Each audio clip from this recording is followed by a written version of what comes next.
Today I've just got a very quick video about my favorite lens, or becoming one of my favorite lenses of 2021.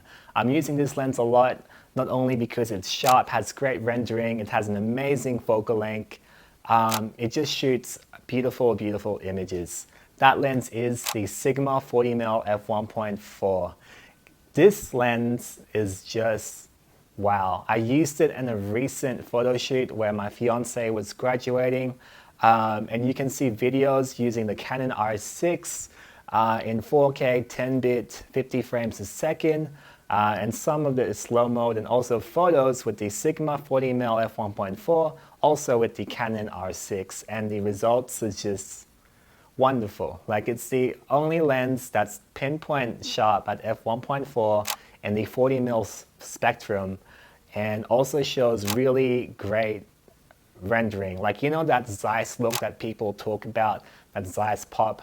This lens has really nice micro contrast. Like, there's just something about the images. It's not just sharp, but it also has nice definition, has nice rendering. But let's talk about the one disadvantage, which I don't think is a disadvantage. Maybe it is to some people, but it's the weight. So when people think of the Sigma 40mm f1.4, people say it's heavy, it's big, it's 1.2 kilos. But you know what's another lens I really, really love that's also big, heavy, and 1.2 kilos, the same weight? The Canon 85mm f1.2 RF. So here's the Sigma, and here's the Canon RF 85mm f1.2. When you pair them side by side, you can see that the Sigma is longer without the lens hood. With the lens hood, the Canon RF is longer. But when you look at the dimensions, the Sigma is smaller and the Canon RF is bigger. So there's pros and cons to both of these. I nearly dropped this lens once because it was too big and my hands aren't big enough to hold the whole lens, so the grip isn't as nice. It's slightly slippery. So every time I'm swapping in or out of this lens, I am extremely careful. I'm either using both hands or just really holding a nice grip. Whereas this lens is the same weight, it's slightly longer, but it's a lot easier to hold and to transfer and to swap out. Why I like this lens, the 40mm focal length, is because it's not a 35mm.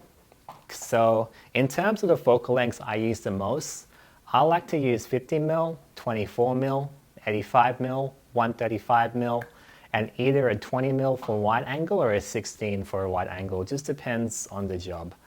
And why I like the 40 is that it pretty much replaces the 35 and the 50mm.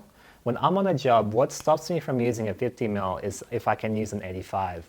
And what stops me from using a 35mm is if I can use a 50mm. So if I have a 40mm, because it's basically it's not as wide as a 35mm, which is great because sometimes I think the 35mm is a really weird focal length. It's wide but not wide enough, and it's portraity but not portrait enough, which is why I like using the 24 or the 50 more. I feel like with the 24, the wider view gives you more storytelling, and with the 50, it's a bit more portrait-like. Whereas 40mm is great because it's very close to what the human eye sees. So like on a photo day, what I might use is an 85-35, or I might use an 85-40-20, or I might use a 25-40 and 85, or a 28-40 and 135. Just depends on the job. If you have this lens, what do you think about the 40mm focal length? Do you think it's better than a 35 and a 50mm, or do you still prefer your 35 or 50mm lenses? For me, it's slowly becoming my favorite. I'm using my 35mm and my 50mm lenses a lot less. Anyway, thank you for watching, and we'll see you in the next video.